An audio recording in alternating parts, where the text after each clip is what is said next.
পুরো গাছটার মধ্যে ভালো করে সুন্দর করে স্প্রে করে দেবে। এইভাবে সুন্দর পাতাগুলো থাকবে, সবুজ হয়ে থাকবে পাতাগুলো, কখনো নষ্ট হয়ে যাবে না, ঝরে পড়ে যাবে না। প্রাকৃতিক কারণে তো একটু ঝরবেই, কিন্তু এটা ব্যবহার করলে গাছের পাতা সুস্থ সবল থাকবে আর প্রচুর ফুলও নিয়ে আসবে।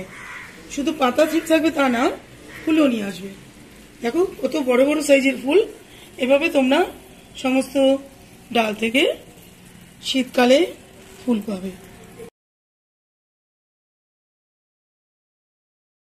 নমস্কার বন্ধুরা, আজকে চলে এসেছি একটা অপরাজিতা গাছের ভিডিও নিয়ে। মাঝামাঝি হতে চললো জানুয়ারি। অনেকের অপরাজিতা গাছ কিন্তু একেবারেই নষ্ট হয়ে গেছে, শুকিয়ে পাতা ঝরে মরে গেছে। এই গাছটা দেখো, লক্ষ্য করো, প্রতিটা নিউ নিউ ব্রাঞ্চ ছাড়ছে। দেখো প্রত্যেকটা ডাল থেকে নতুন কুড়ি আসছে, ফুলও ফুটছে সুন্দর করে। সাদা একটা আর ব্লু, এই দুটোই অপরাজিতা পাশাপাশি রয়েছে। তো কি কারণ আছে যে নতুন নতুন এই ব্রাঞ্চগুলো আবার নতুন করে ছাড়ছে? দেখতে পাচ্ছ এখানে পুরো রোদ্দুরটা পড়ছে গাছে। তো গাছের প্রথম কন্ডিশন হচ্ছে রোদ্দুর। রোদ্দুর ভালো করে না থাকলে গাছের পাতা কিন্তু একদম হলুদ হয়ে শুকিয়ে যাবে, গাছ থেকে ঝরে পড়ে যাবে। আর মাটির যদি তোমরা গাছের টবের মাটিকে অতিরিক্ত ভেজা রাখো, তাতেও গাছের পাতা পুড়ে গিয়ে মানে জ্বলে গিয়ে গাছে নতুন নতুন ব্রাঞ্চ আসবে না, পাতাও ঝরে পড়ে যাবে। তাই গাছ ভর্তি দেখো, এই সময় দেখতে পারবে প্রমাণ সাইজে কিন্তু ফুলগুলো, প্রতিটা ফুল দেখো কত বড় বড় সাইজ, প্রত্যেকটা ফুল। এখানে দেখো সব প্রত্যেকটা ব্রাঞ্চে ফুল সুন্দর করে ফুটছে। ফুল ফোটার একটাই কারণ হচ্ছে এই যে জিনিসটা তোমাদের দেখাই, এটা প্রত্যেকের ঘরে আমাদের থাকে। এটা খুব ভালো একটা জিনিস, পটাশিয়ামের প্রচুর সোর্স থাকে। তাই কলার খোসা যদি তোমরা উপযুক্ত ভাবে ঠিকভাবে গাছের টবের মাটিকে প্রয়োগ করতে পারো, তাহলে কিন্তু সুন্দর করে এখনো এই শীতকালে গাছের পাতা তো ঝরবেই না, গাছ সুন্দর করে বেড়ে উঠবে। প্রতিটা ব্রাঞ্চে এরকম ফুল পাবে আর কুড়িও প্রত্যেকটা ব্রাঞ্চে দেখবে নতুন নতুন। তোমাদের দেখাই পাতাগুলো আসছে দেখো নিউ নিউ, আর কুড়িও আসছে। সত্যি কথা বলতে কি, আমার গাছেরও কিন্তু একেবারেই অবস্থা খারাপ ছিল, পুরো পাতা পেকে গিয়েছিল আর গাছে তো কোনো কুড়িই ছিল না, একদম কুড়ি ছিল না। 1 মাস আগে থেকে যত্নটা করছি, পুরো গাছে পাতাগুলো যেগুলো পেকে গেছে, পাকা পাকা পাতাগুলো দেখো এই যে গাছে দেখতে পাচ্ছ। আমি এভাবে দেখাচ্ছি তোমাদের, দেখলেই দেখতে পারবে। এই জানুয়ারি মাসে কিন্তু এটা টেন্ডেন্সি গাছের, কারণ এই সময় গাছে ডরমেন্ট পিরিয়ড শুরু হয়ে যায়, কাজে এইগুলো ঝরে পড়বেই। তো এগুলো কিন্তু তোমরা গাছে রেখে দেবে না। যদি গাছে রেখে দাও তাহলে নতুন করে কিন্তু তোমার শাখা প্রশাখা তৈরি হবে না, আর নতুন করে গাছে গ্রোথ হবে না, আর কুড়িও আসবে না। যখনই এই পাতাগুলো তোমরা দেখে দেখে গাছ থেকে রিমুভ করবে, তখনই দেখতে পারবে নতুন নতুন পাতা গাছে আসছে, তার সাথে কুড়িও আসছে অজস্র। এটাও লক্ষ্য করো, দেখো আমি সব প্রত্যেক দিনই ফেলতে থাকি, আবার প্রত্যেক দিনই কিন্তু নতুন নতুন এরকম পাকা পাকা পাতা ভর্তি হয়ে যায়। যখনই দেখি তখনই এইভাবে আমি গাছ থেকে ফেলে দিই। ফেলে দিলে কি হবে দেখো, দেখতে পারবো নতুন নতুন সব একদম নিউ নিউ পাতাগুলো তৈরি হয়েছে। দেখো তৈরি হয়ে নতুন নতুন ফুলও ফুটছে, আবার কুড়িও রয়েছে গাছ ভর্তি। তো দেখে এই জিনিসগুলো করতে হবে তোমাদের। আর সারের কথা কি বলবো, সার কিন্তু উল্টোপাল্টা এর মধ্যে প্রয়োগ করবে না, কেন এটা খুব, যেরকম গোলাপ গাছ ডেলিকেট, এই গাছটাও কিন্তু খুব ডেলিকেট গাছ। ছোট ছোট শেকড় রয়েছে একদম, যদি বেশি চাপচাপে করে জল দিয়ে দাও গাছের মাটি একদম নষ্ট হয়ে যাবে, শেকড় একদম পচে যাবে। দেখো আমি এইভাবে খুঁড়ছি, দেখতে পারবে একদম নরম। এই দেখো শেকড় তোমাদের দেখানোর জন্য আমি একটু গাছটাকে খুঁড়ে দিলাম। দেখো শিকড় তোমরা দেখতে পারবে একদম সরু শিকড়। তার মধ্যে যদি তোমরা টবের মাটিকে একদম চ্যাপচ্যাপে করে ভিজিয়ে দাও, তাহলে গাছে সব পাতা ঝরে পড়ে যাবে, গাছও বাঁচাতে পারবে না। কাজেই জল খুব মেপে দেবে। আর দেখতে পাচ্ছ এখানে দুটো টবে পুরো রোদ্দুর পড়ছে, এইভাবে রোদ্দুর গাছে পড়লে গাছ খুব সুন্দর করে বেড়ে উঠবে।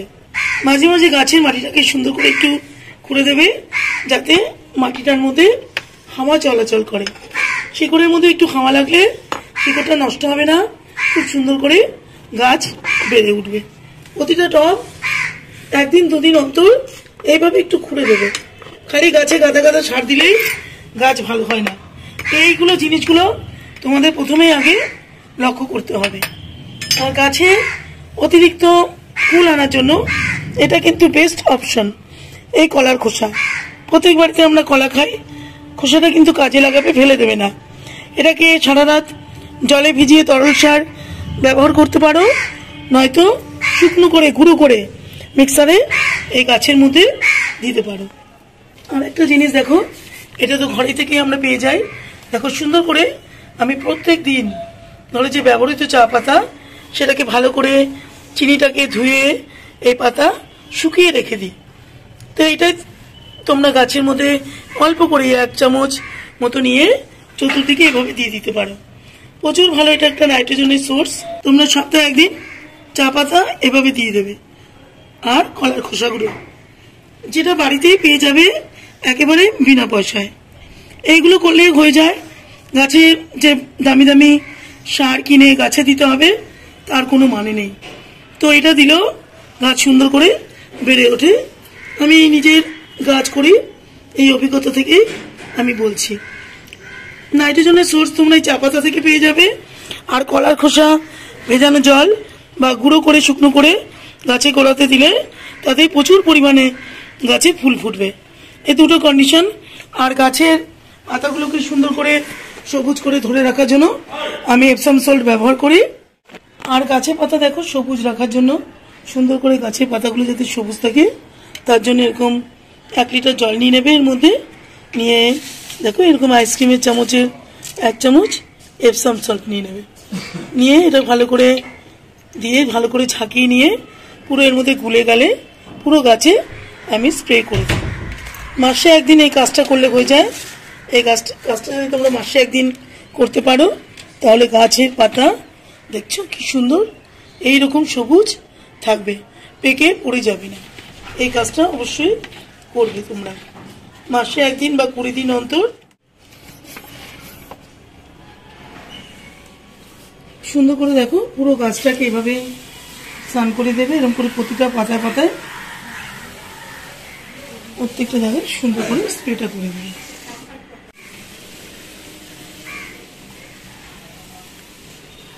প্রত্যেকটা পাতা ডাল পুরো গাছটা নিচ থেকে নিয়ে পুরো গাছটার মধ্যে ভালো করে সুন্দর করে স্প্রে করে দেবে। এইভাবে সুন্দর পাতাগুলো থাকবে, সবুজ হয়ে থাকবে পাতাগুলো, কখনো নষ্ট হয়ে যাবে না, ঝরে পড়ে যাবে না। প্রাকৃতিক কারণে তো একটু ঝরবেই, কিন্তু এটা ব্যবহার করলে গাছের পাতা সুস্থ সবল থাকবে আর প্রচুর ফুলও নিয়ে আসবে। শুধু পাতা ঠিক থাকবে তা না, ফুলও নিয়ে আসবে। দেখো কত বড় বড় সাইজের ফুল। এভাবে তোমরা সমস্ত ডাল থেকে শীতকালে ফুল পাবে। আমি এভাবেই গাছকে যত্ন করি, প্রতিটা গাছ এভাবেই যত্ন করি সেটাই তোমাদের সাথে শেয়ার করি।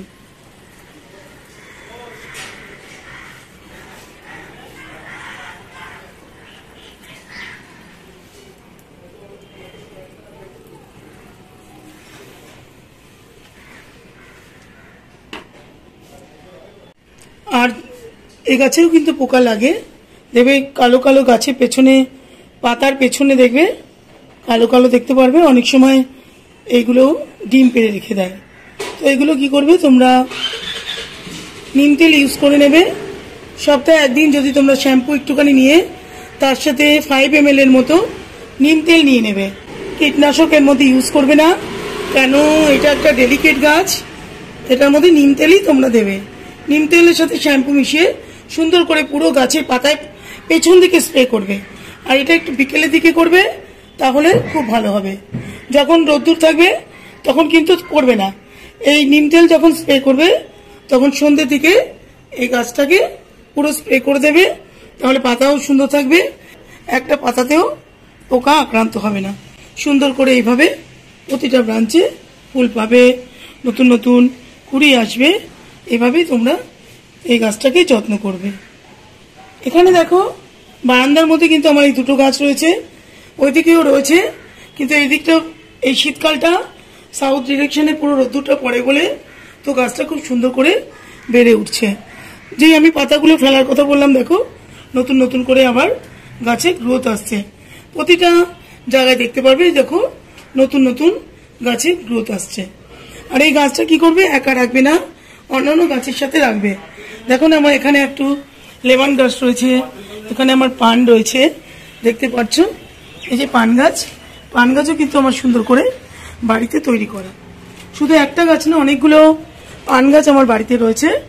এরও পাতা দেখো কত সুন্দর রয়েছে, নতুন নতুন সব পাতাগুলো ছাড়ছে, দেখতে পারবে প্রতিটা পাতা নতুন নতুন করে ছাড়ছে। তো এইসব গাছের সাথে এই গাছ মিশিয়ে রাখলে, পরপর থাকলে ওরা খুব ভালো থাকে।